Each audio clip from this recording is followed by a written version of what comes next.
Amsterdam, the 1630s.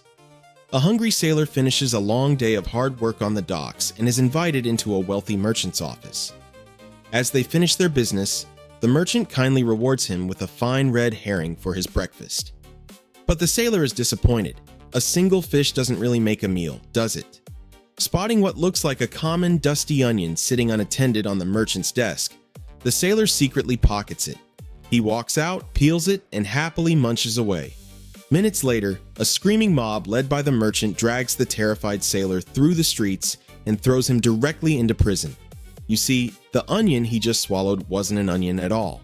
It was a prized Semper Augustus tulip bulb, a bulb valued at 3,000 guilders, enough money to purchase a luxurious canal-side mansion or buy a feast for the Prince of Orange and his entire royal court. Oh, and to make matters worse, tulip bulbs are actually mildly poisonous. This is the legendary story of Tulip Mania. But what if I told you that almost everything you know about this first financial bubble is a complete lie? To understand how a flower became as valuable as diamonds, we have to look at the society of the Dutch Golden Age. By the early 1600s, the newly independent Dutch Republic was the richest, most advanced economy on the face of the earth.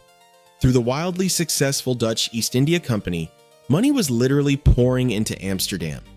The Dutch were financial pioneers. They invented the world's first formalized stock market, joint stock companies, and complex business contracts.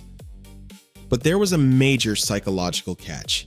The Netherlands was a deeply religious, strict Calvinist society. Telling a joke in church could get you fined. Flashy clothes were heavily frowned upon, and the wealthy were expected to dress in somber black and white.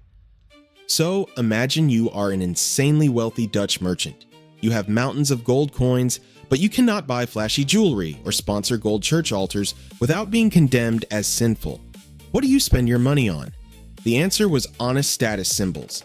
You bought art, exotic seashells, and above all, tulips. Since tulips were made by God, growing them was seen as a moral, noble pursuit of science. It was the perfect loophole. Tulips were not native to Europe. They originated in the harsh mountain ranges of Central Asia and only arrived in the Netherlands shortly before the craze began. This meant they were already rare.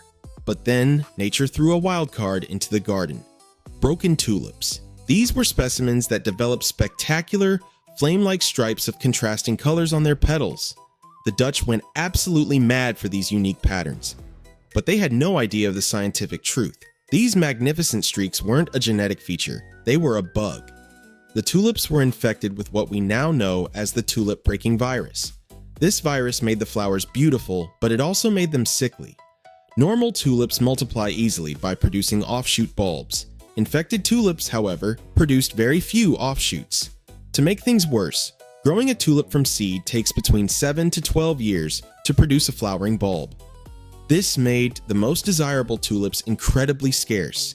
It was a slow mining asset, and because the physical flowers were so delicate and short-lived, the market shifted its focus onto the ugly, sturdy, dirt-covered bulbs. The bulb became the perfect physical token, a 17th century cryptocurrency. Because tulips only bloom in the spring and can only be safely dug up and replanted during a tiny window in the summer, trading physical bulbs was highly limited. So, the Dutch did what they do best. They invented a financial loophole. They bypassed the official stock market and set up informal trading clubs inside smoke-filled taverns, colloquially known as colleges. Here, they pioneered the wind trade, or windhandel. Buyers weren't trading actual bulbs, they were trading paper contracts guaranteeing the right to buy a bulb when it was harvested next year. To make it look highly professional, they even weighed these invisible, buried bulbs using aces, a microscopic unit of measurement normally reserved for gold. A contract would change hands 10 times a day, with the price inflating at every exchange. To secure a contract, you only had to pay a tiny 10% deposit, or simply give a promise to pay when you eventually sold it to the next guy.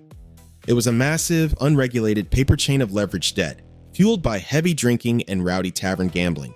But why did regular, sensible citizens like weavers, carpenters, and chimney sweeps suddenly start gambling their life savings on these paper contracts? The answer lies in a dark and often overlooked catalyst, the Bubonic Plague. In 1636, a devastating outbreak of the Black Plague was ravaging the Netherlands, hitting the city of Haarlem particularly hard. In times of extreme crisis, human psychology changes. When death is literally knocking at your door and you might not survive the month, your willingness to take massive risks skyrockets. A dangerous, nihilistic gambler's mindset took over the population. At the same time, because so many wealthy relatives were dying of the plague, the survivors were suddenly flushed with unexpected inheritance money. Flush with cash and living under the constant shadow of death, people decided to play the ultimate high-stakes lottery. Why toil honestly for months when you could put a tiny deposit down on a few tulip contracts and become a paper millionaire by the weekend? By late 1636, the market was in a vertical moonshot. People were trading entire houses for just 10 bulbs. The paranoia of missing out was so intense that growers slept in their flower beds with clubs and rigged complex alarm systems with strings tied to metal bells around their gardens to catch midnight raiders. The madness reached its historic peak in early February 1637, with the auction of Wouter Winkel, a tavern keeper and legendary grower who had passed away, leaving his children in the care of a local orphanage. To secure the kid's future, the city decided to auction his prize collection. Bidders flocked to look through a magnificent 124-page watercolor catalog of his tulips. The bidding was a total chaotic frenzy.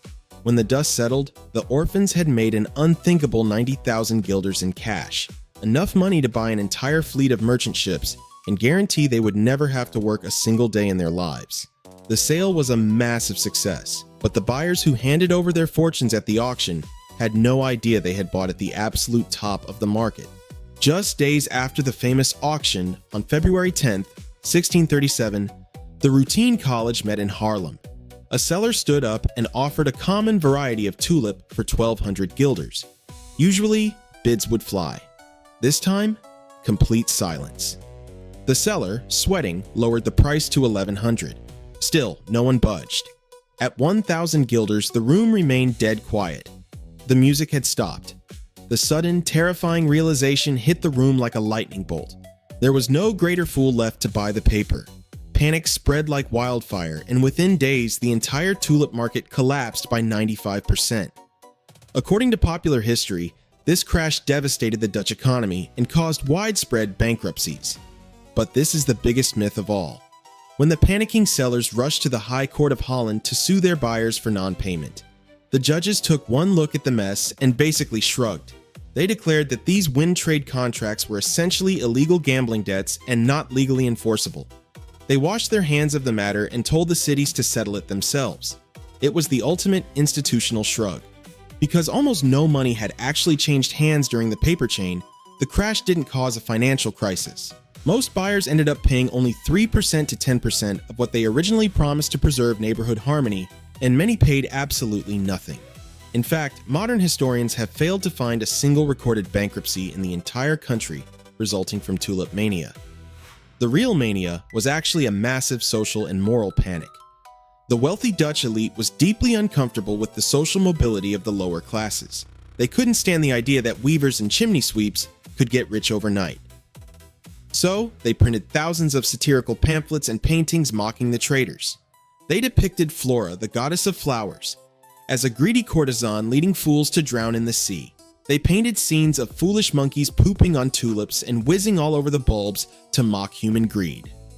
2 centuries later, journalist Charles Mackay took these highly biased mocking pamphlets and published them as literal historical facts in his 1841 bestseller, turning a small, localized event into a legendary myth of national madness.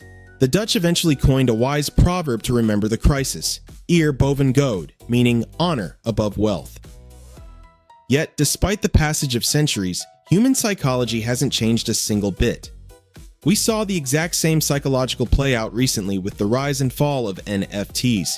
Millions of dollars were traded back and forth for digital JPEG contracts of cartoon monkeys. Just like the 17th century Dutch merchants trading their windhandel contracts for invisible bulbs in taverns, modern speculative investors were playing the exact same game, trading a purely hype-driven asset with no intrinsic value, praying they wouldn't be the ones left holding the bag when the music stopped. In the end, things are only worth what some other fool is willing to pay. We are all maniacs for something. If you enjoyed this journey through history's strangest moments, don't forget to subscribe to Crowns and Crows.